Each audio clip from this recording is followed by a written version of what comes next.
हमारे youth affairs के मंत्री अशोक चावला जी, युवा बोर्ड के अध्यक्ष सीताराम रामा जी, उपाध्यक्ष पारी जी, यहाँ उपस्थित प्रेस किशोर शर्मा जी, महादेव सिंह जी खरेला, डॉक्टर पुनिया जी,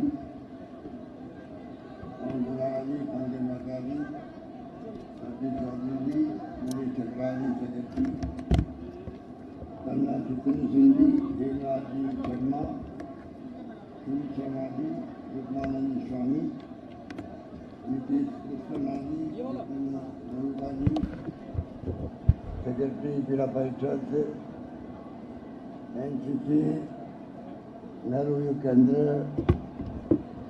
के तमाम हमारे यहाँ पर युवा साथी, भाई और बहनों, नौजवान साथियों, मुझे आज बहुत प्रसन्नता हो रही है कि जो मैं आपको देख रहा हूँ इस हॉस्टल के अंदर बना हुआ तो 50 साल पहले का है लगभग। मैं खुद केंद्र में युवा व स्पोर्ट्स मंत्री रहा था थोड़े समय के लिए, तो मुझे याद है कि उस वक्त में भी यूथ हॉस्टल कैसे बने अधिक से अधिक जगह पर। युवा में एक विश्वास होता है कि हम कहीं जाएंगे देश विदेश में, और यूथ हॉस्टल की चेंज पूरी दुनिया में होती है, तो हमें एक अवसर मिलेगा कम से कम ठहरने के लिए। मुझे खुशी है कि वही यूथ हॉस्टल आज Rajiv Gandhi youth excellence centre के रूप में कन्वर्ट होने जा रहा है। उस मौके पर आप सब जो गवाह बने हैं इस कार्यक्रम के शुभारंभ के अवसर पर, उसके लिए मैं आपको बहुत बहुत बधाई देना चाहता हूँ, शुभकामनाएं देना चाहता हूँ। हम सब कहते हैं युवा हमारे देश का भविष्य है, और स्वाभाविक है, दुनिया हो या देश हो या प्रदेश हो, युवा पीढ़ी जो है वो ही देश का फ्यूचर होती है। और इसीलिए राजीव गांधी जब प्रधानमंत्री थे और मैं यहाँ प्रदेश कांग्रेस अध्यक्ष था राजस्थान का, उस वक्त उन्होंने पहली बार युवाओं को एक क्रांतिकारी फैसला किया। पहले 21 साल के बाद वोट दे सकते थे, उन्होंने फैसला किया 18 साल के नौजवान को वोट का अधिकार मिलना चाहिए। एक बहुत बड़ा ऐतिहासिक फैसला था, और लंबा डिस्कशन होगा कांग्रेस वर्किंग कमेटी के अंदर। वो अपनी बात करते रहे। युवाओं पे मेरा विश्वास है, युवा देश की तकदीर का फैसला करे 18 साल की उम्र का, ये सोच के उन्होंने फैसला किया। और हमारी सरकार भी, मैं आपको कहना चाहूँगा, पूरी तरह जो मौका लगता है, जो प्रस्ताव आता है, तो हम लोग पहले कोशिश करते हैं किस प्रकार से युवाओं के जो विचार हैं, उनकी जो भावनाएं हैं, उसके आधार पर फैसला हो। इसलिए आज ये युवा एक्सीलेंस सेंटर बन सका है। युवाओं के लिए स्पोर्ट्स के अंदर भी अशोक चावला ने बता रहे थे आपको, लगभग 200 बच्चे स्पोर्ट्स के अंदर, DYSP हो या उसके समकक्ष हो या उसकी और अन्य पोस्टें हो, 200 नौकरियां लग चुकी है स्पोर्ट्स पर्सन की, जो राजस्थान में पहली बार संभव हुआ। स्पोर्ट्स का क्षेत्र हो, सांस्कृतिक क्षेत्र हो, हर क्षेत्र में हम चाहें कि सरकार हमारी युवा को केंद्रित रख के हम लोग फैसले करें। सामाजिक हो, सांस्कृतिक हो, आर्थिक हो और राजनीतिक हो, और ये सोच करके आप देख लें कि एक के बाद एक फैसला करें। युवाओं को हम लोग 200 बच्चों को, अभी पहले कह रहे थे कि मैं साधारण परिवार से आता हूँ, ये बात बिल्कुल ठीक है। सरकार का दायित्व होना चाहिए, अमीर हो या गरीब हो, सबको आगे बढ़ने का समान अवसर मिले। सरकार के फैसले ऐसे होने चाहिए जिससे कि उसमें भेदभाव नहीं होगा। 200 बच्चे हमारे दुनिया के किसी भी मुल्क में जाएंगे पढ़ने के लिए, पूरा खर्चा स्टेट गवर्नमेंट उठाएगी। ये हमने फैसला कर दिया राजस्थान में। आप देखते होंगे विज्ञापन, उसका विज्ञापन भी आ गया कल परसों के अंदर। जो विषय लेना चाहे आपके ऊपर है। 200 बच्चे प्रतिभावान विदेश में जाएं, पढ़ के आए, पूरा खर्चा सरकार उठाएगी। और तो करीब 15,000 बच्चों को। अब आप देखिए, कोचिंग का जमाना है। वो जमाने में कोचिंग क्लासेस नहीं होती थी। वो जमाने में कोचिंग का सिस्टम टीचर्स अपने घरों में पढ़ाते थे, एक्स्ट्रा क्लास लेते थे। जो पढ़ना चाहते थे वो जाते थे बच्चे, फीस देके।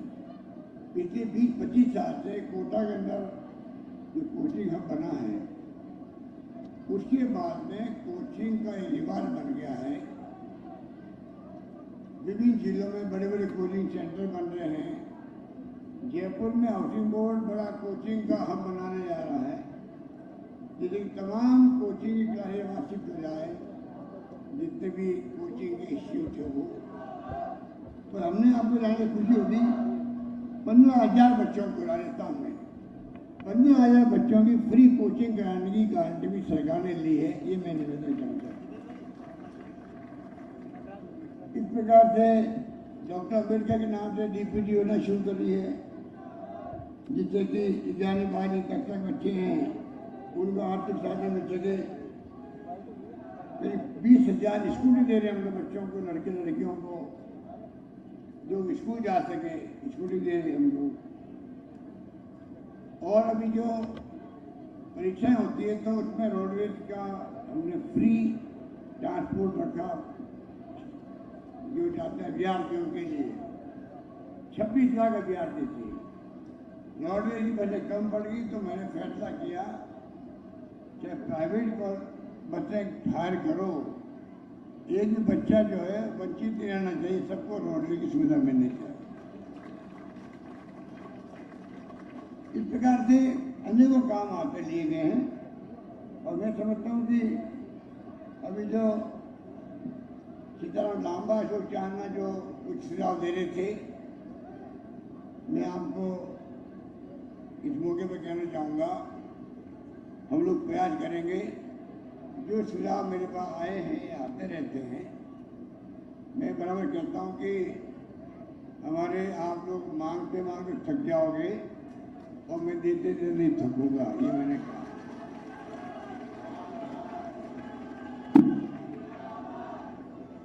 उसी करीब में कहना चाहूँगा, अब आप देखिएगा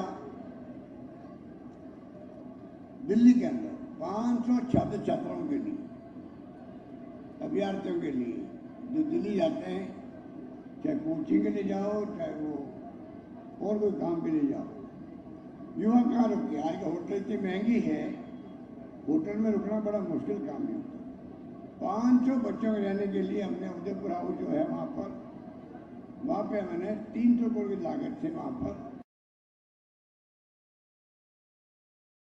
अभी मैं परसों दिल्ली में मीटिंग लेके आया हूँ। वो काम जल्दी हम शुरू करेंगे। हम चाहेंगे कि वो जल्दी बिल्डिंग बन के तैयार हो। राजस्थान के 500 जो है नौजवान, उनको सुविधा मिलेगी दिल्ली में जाके रहने की, चाहे वो कोचिंग करें चाहे वो और कोई काम करें। इस प्रकार से मैं समझता हूँ कि सरकार की तरफ से जो योजना बन रही है, आपसे मेरा निवेदन है, यूथ हॉस्टल बनेंगे आपके, और अधिकारी नियुक्त करने की बात की आपने युवाओं के लिए। नेहरू युग केंद्र के पैटर्न पर कई काम चल रहे हैं राजस्थान के अंदर भी। खिलाड़ियों को प्रोत्साहन दे रहे हैं, वो भी सब युवा है। राजस्थान नौकरी की बात मैंने बताई आपको, स्कॉलरशिप की बात बताई अभी चांदना जी ने।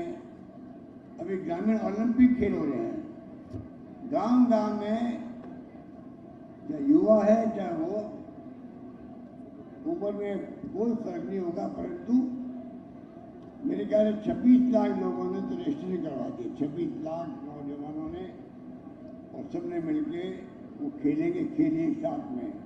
दुनिया में रिकॉर्ड बनेगा कि राजस्थान के अंदर हर गांव में, हर ग्राम पंचायत में खेलों का आयोजन हो रहा है।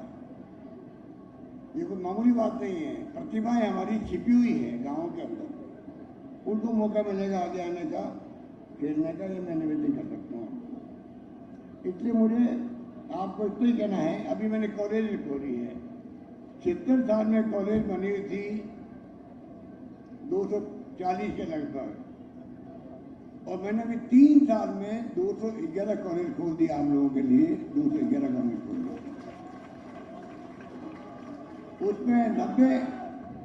उसमें 90 कॉलेज गर्ल्स के लिए है।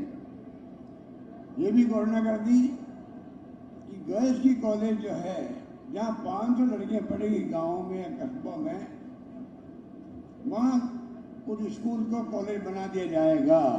ये हमने फैसला किया लड़कियों के लिए। इस प्रकार से ये भी आपके लिए गर्व की बात है। हमारी बहुत सी बच्चियाँ बैठी हुई है, इनको गर्व होना चाहिए कि जब मैं पहली बार सीएम बना था 20 साल पहले, तब लड़कियां बहुत कम पढ़ती थी राजस्थान के अंदर, बहुत ही कम थी। लड़कों की शिक्षा भी कम थी।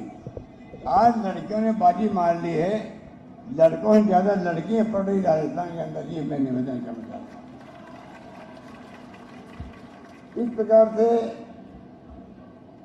नौकरियां जो है, हमारे जो साथी यहाँ पर धरना देते हैं, मुझे बहुत दुख होता है जब सरकार खुद आगे आके नौकरियां दे रही है।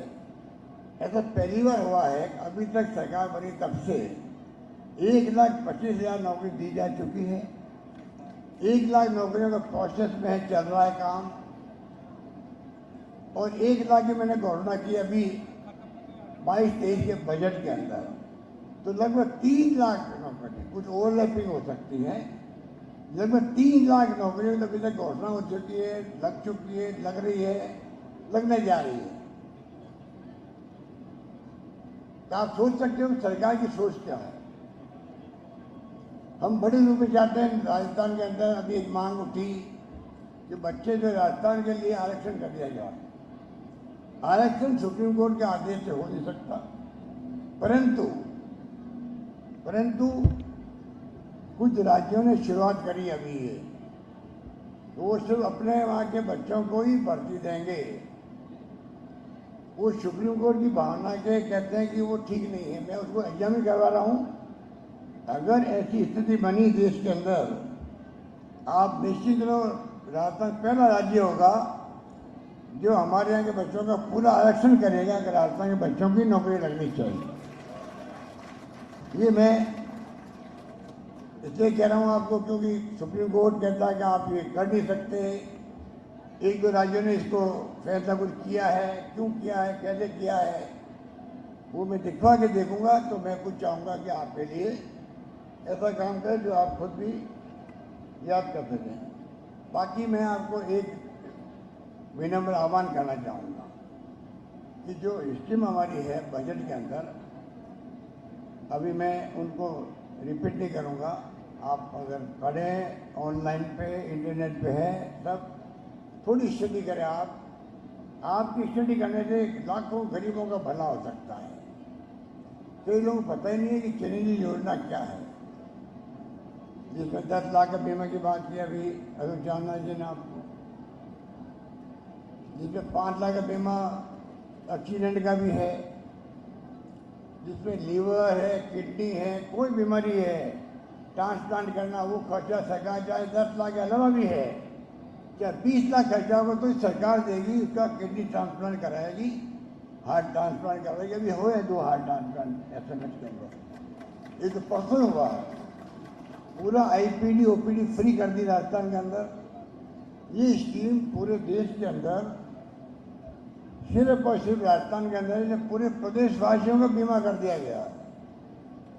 ऐसा देश में कहीं नहीं है। केंद्र सरकार की योजना में भी देश की आबादी की 1/3 होगी लगभग।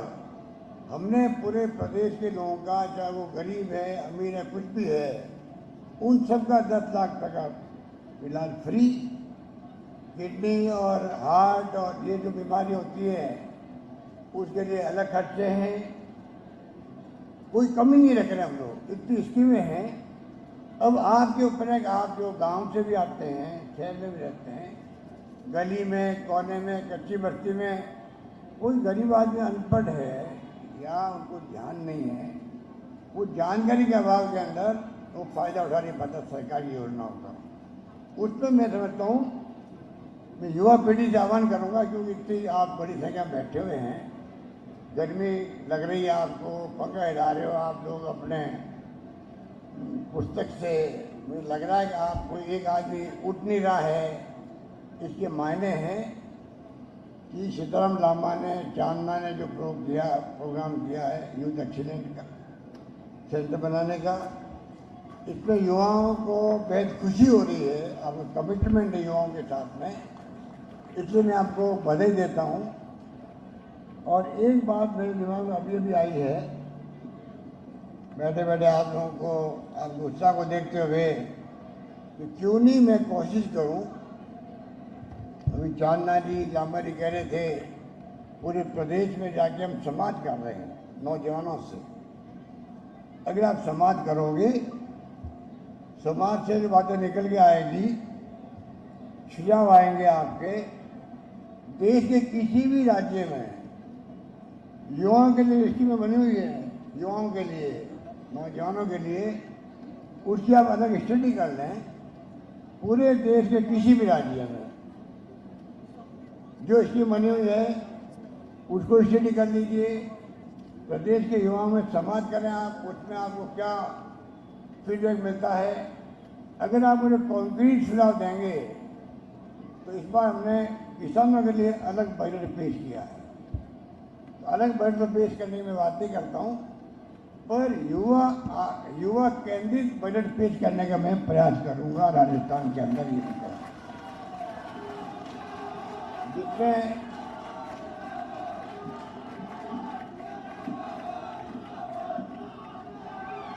प्रदेश के अंदर आप लोग जो बैठे हैं, आप 3/4 से ज़्यादा आबादी को रिप्रेजेंट करते युवाओं की। मैं समझता हूँ कि उनकी जो मर्म है, उनके दिल के अंदर भावना है, सुझाव है, आप सुझाव दे सकते हैं मेरे पास में, आप अपने साथियों को दे सकते हैं, सुझाव लिख करके भेज सकते हैं। मैं चाहूँगा कि राजस्थान भर के युवाओं की भावनाओं को, देश भर के अंदर राज्यों में कोई स्कीमें चल रही है तो उनको स्टडी करके, राजस्थान को मैं चाहूँगा जो कोरोना में हमने पीछे नहीं रखा, सबसे अच्छा मैनेजमेंट का हुआ देश के अंदर, राजस्थान के अंदर कोरोना का हुआ। कितनी जानें बच गई आप सोच सकते हो। हमने पूरा इलाज फ्री किया, कोई कमी नहीं रखी। हर क्षेत्र में राजस्थान आगे बढ़े। और राजस्थान में IIT, IIM, IIIT, AIIMS, law यूनिवर्सिटियाँ, मेडिकल यूनिवर्सिटी आपकी 33 में 30 जगह बन रही है, 30 जगह बन रही है, हर जगह एक बन रही मेडिकल कॉलेज। तो राजस्थान वो नहीं है जो कोई जमाने का राजस्थान था, जहाँ सुखे पड़ते थे खाली। अब राजस्थान शिक्षा के क्षेत्र में भी, सामाजिक क्षेत्र में भी, पानी के अंदर, बिजली में, शिक्षा में, स्वास्थ्य सेवाओं में, सड़कों में। आज राजस्थान सड़कें पहले बहुत ही खस्ता रहती है, आज काफ़ी ठीक है राजस्थान, कोई कमी नहीं रख रहे हम लोग। इस रूप में चौमुखी विकास राजस्थान हो, उसमें आपकी भागीदारी हो। और मुझे खुशी है, देखिए आप अभी अग्निपथ आया, पूरे देश के अंदर अग्निपथ को लेकर अभी बहुत ही आक्रोश है कि 4 साल के बाद युवा क्या करेगा, ना उसको पेंशन है, ना उसको मिलेगा कुछ, ना ग्रेच्युटी है, ना पेंशन है। तो 4 साल तो कब निकल जाते हैं। अब एक नया प्रयोग अचानक कर दिया केंद्र सरकार ने। अगर यही प्रयोग अगर पार्लियामेंट में डिस्कशन होता, डिफेंस कमेटी में बातचीत होती, रिटायर्ड जो जनरल कर्नल है, मेजर, बातचीत होती, ज़्यादा अच्छा रहता। अब ये इश्यू बना हुआ है और पता नहीं जो फैसले किया गया, क्यों किया गया, अचानक क्यों किया गया है। अचानक फैसला, अचानक भर्ती शुरू कर दी गई है। तो आप सोच सकते हैं कि ये जो स्थिति है उसकी चिंता हम सबको होनी चाहिए। पर इस बात का मुझे संतोष है कि हमारे नौजवानों ने यहाँ पर करीब 100 जगह धरना दिया होगा, प्रदर्शन किया होगा, बस शांतिपूर्ण तरीके से किया। मुझे ही होना चाहिए। ये आगजनी हिंसा, कोई आदमी मर रहा है, ट्रेन में बोगियों में आग लग गई, ये हिंसा का स्थान कहीं नहीं लोकतंत्र के अंदर। लोकतंत्र में आप प्यार से, मोहब्बत से, भाईचारे से नेताओं को, प्रशासनिक अधिकारियों को समझाओ, कन्विंस करो उनको। नहीं माने तो आप धरना दे दो, प्रदर्शन कर दो, समझ जाएगा कि कल लोग हमारे खिलाफ हो जाएंगे। नौजवानों का धरना हो रहा है। लोकतंत्र में लोगों का दिल जीता जाता है। इस प्रकार आज जमीन हिंसा नहीं की जाती। तो ये तमाम बातें आप, मुझे खुशी है कि राजस्थान में जो कल्चर होता है जैसा, उसका असर पड़ता ही पड़ता। हमारे यहाँ कल्चर हमेशा ये रहा है, हम सब भाई तरह, भाई तरह सद्भावना से, प्यार से, मोहब्बत से रहें। ये जो ध्रुवीकरण की बातें होती है या हम देखते हैं कि तनाव रहता है समाज के अंदर, हिंसा होती है, वो किसी भी कीमत पर लोकतंत्र में स्वीकार नहीं होनी चाहिए। इस भावना से राजस्थान चली। राजस्थान का आप लोगों की दुआओं से मुझे तीसरी बार मुख्यमंत्री बनने का अवसर मिला और मेरा फर्ज बनता है कि मेरा एक एक क्षण, एक एक जिंदगी का एक एक क्षण, जब तक मैं मुख्यमंत्री हूँ तब तक मैं एक एक क्षण मेरा जो है जिंदगी के अंदर, वो मेरा गरीब और गांव और किसान और जो भी पिछड़े हैं, दलित हैं, जो गरीब आदमी है, अंतिम पंक्ति में खड़ा है, जो गांधी जी ने कहा था, उसको सामने रख करके हम सेवा करें। पूरा राजस्थान चौमुखी विकास करें, हम पीछे नहीं रहें हर क्षेत्र में। ये हमारा प्रयास होगा। यही बात कहता मुझे यहाँ आने का अवसर मिला और सिद्धानंद लांबा ने जो प्रयास किए हैं उसके लिए मैं उसको साधुवाद देता हूँ। वो भी मैं देखता हूँ कि अपने आप को गांधी जी सिद्धांतों पे समर्पित किया हुआ है, काम करते रहते हैं, लगा रहता है। तो अशोक चांदना है, सिद्धानंद लांबा है, और आप देख रहे हैं कि कृष्णा पुनिया जी जो पद्मश्री भी है, स्पोर्ट्स पर्सन भी रही है, देश का नाम ऊंचा किया है, और बाकी साथी सब बैठे हुए हैं, युवा साथी।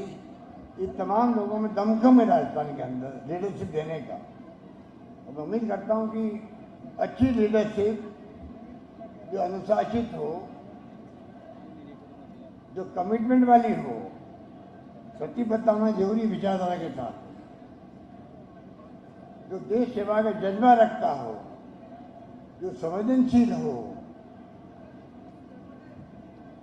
इस प्रकार की भावना के साथ में अगर हम लोग राजनीतिक कार्यकर्ता पैदा करेंगे तो मैं समझता हूँ कि हमारा प्रदेश का ज़्यादा भला होगा।